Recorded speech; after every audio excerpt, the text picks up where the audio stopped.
নমস্কার বন্ধুরা, গরম মশলায় আপনাদের সকলকে স্বাগত।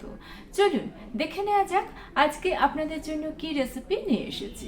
আজকে ভীষণই টেস্টি একটা স্পঞ্জি কেকের রেসিপি নিয়ে চলে এসেছি, যেটা খেতে শুধু ভালো নয়, দেখতেও কিন্তু ভীষণই সুন্দর। আপনারা দেখতেই পাচ্ছেন কেকটা কত সুন্দর দেখতে হয়েছে, আর বানানোটা খুবই সহজ। কেকটা বানানোর জন্য প্রথমে কড়াইটাকে রেডি করে নিচ্ছি। সেজন্য গ্যাসে একটা ভারী টাইপের কড়াই বসিয়ে দিয়ে এর মধ্যে দিয়ে দিচ্ছি বেশ খানিকটা লবণ। এই লবণটা আমি বেকিংয়ের কাজে ইউজ করি। বেকিং হয়ে গেলে আবার তুলে রেখে দিই। কড়াইটাকে ঢেকে দিলাম মিডিয়াম ফ্লেমে। কড়াইটাকে 10 মিনিট প্রিহিট করে নিচ্ছি। কড়াইটা প্রিহিট হতে থাক, অন্যদিকে আমি কেক টিনটাকে তৈরি করে নিচ্ছি। একটা কেক টিন নিয়ে তার মধ্যে 1 চামচ মতো রিফাইন অয়েল দিয়ে একটা বাটার পেপার দিয়ে দিলাম। উপর থেকে একটু অয়েল ব্রাশ করে দিয়েছি। অন্যদিকে একটা বাউলের মধ্যে নিয়ে নিলাম হাফ কাপ রিফাইন অয়েল, দিয়ে দিয়েছি হাফ কাপ সুগার ডাস্ট। সাধারণ চিনিকে মিক্সিতে গুঁড়ো করে নিয়েছি, আর অয়েলের বদলে আপনারা ঘি এখানে ব্যবহার করতে পারেন। অয়েল আর সুগার ডাস্টটাকে ভালো করে মিশিয়ে নিলাম। বাউলের ওপর এইবার একটা স্ট্রেনার নিয়ে এর মধ্যে দিয়ে দিলাম 1 কাপ ময়দা, আরও হাফ কাপ ময়দা দেব।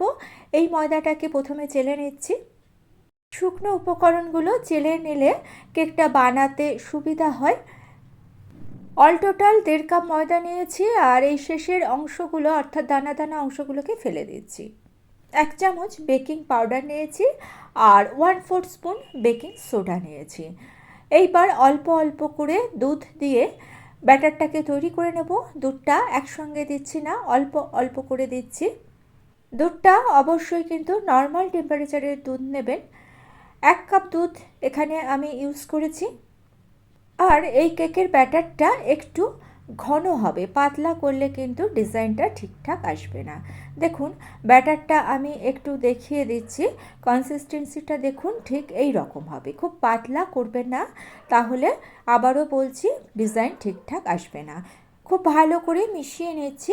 1 থেকে 2 মিনিট মতো মেশালেই হবে, বেশি সময় ধরে মেশাবেন না। কেক ব্যাটারটা রেডি হয়ে গিয়েছে। অর্ধেক ব্যাটার আমি অন্য একটা বাটিতে ঢেলে সেই বাটির ওপর আবার একটা স্ট্রেনার নিয়ে এর মধ্যে দিয়ে দিলাম 3 চামচ কোকো পাউডার। কোকো পাউডারটাকেও চেলে নিচ্ছি। এইবার কেক ব্যাটারের সঙ্গে কোকো পাউডারটাকে ভালো করে মিশিয়ে নিচ্ছি। দেখুন মিশ্রণটা ড্রাই হয়ে গিয়েছে, তাই আবারও একটু দুধ দিলাম। 1/4 কাপ মতো দুধ ইউজ করেছি এখানে। মিশ্রণটা রেডি হয়ে গিয়েছে। এইবার কেক টিনের মধ্যে আমি চামচে করে দেখুন সাদা ব্যাটারটা 2 চামচ দিলাম। কেক টিনটাকে ট্যাপ করে নিলাম। উপর থেকে চকলেটের ব্যাটারটা দিয়ে দিলাম। 2 চামচ করে সাদা বাটার দিচ্ছি, আর 2 চামচ করে চকলেটের ব্যাটার দিচ্ছি। ব্যাটার দেওয়ার পর প্রত্যেকবার কেক টিনটাকে অবশ্যই ট্যাপ করে নিতে হবে। সাদা ব্যাটার আর চকলেট ব্যাটার মিলিয়ে ব্যাটারটা ঠিকঠাকভাবে তৈরি করা হয়ে গিয়েছে। এইবার একটা টুথপিক নিয়ে নিয়েছি। টুথপিক নিয়ে একটু খেয়াল করুন, প্রথম থেকে শেষ প্রান্ত অবধি আমি একটা করে লাইন টেনে দিচ্ছি। প্রত্যেকবার লাইনটা টানার পর টুথপিকটাকে মুছে নেবেন। অল টোটাল 16টা লাইন টেনে একটা ফুলের আকার দেওয়ার চেষ্টা করেছি। আপনারা নিজেদের ইচ্ছে মতো লাইনগুলো টানবেন। দেখুন কেক ব্যাটারের সেটিংয়ের কাজটা কমপ্লিট হয়ে গিয়েছে।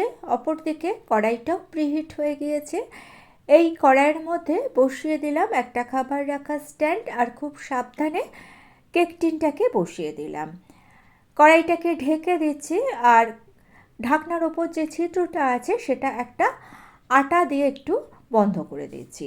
মিডিয়াম ফ্লেমে কেকটাকে আমি বেক করে নিচ্ছি। 20 মিনিট মতো মিডিয়াম ফ্লেমে আমি বেক করছি কেকটাকে। এই কেকটা হতে খুব বেশি সময় লাগে না, কারণ এই কেকের ব্যাটারটা ঘন হয়, তাই কেকটা তৈরি হতে খুব কম সময় লাগে। 20 মিনিট মিডিয়াম ফ্লেমে বেক করে নিয়ে কড়াইয়ের ঢাকনা খুলে দিয়েছি। এইবার কেকটাকে আমি চেক করে নিচ্ছি। একটা টুথপিক নিয়ে নিয়েছি, সাইডটা প্রথমে চেক করে নিলাম। সাইডটা ঠিকঠাক আছে। সাইড ঠিকঠাক থাকলেও অনেক সময় মাঝখানটা ঠিকঠাক বেক হয় না, মাঝখানটাও চেক করে নিলাম। কেকটা পুরোপুরি রেডি হয়ে গিয়েছে। এইবার একটা সাঁড়াশির সাহায্যে কেক টিনটাকে সাবধানে একটা প্লেটের ওপর রেখে দিলাম।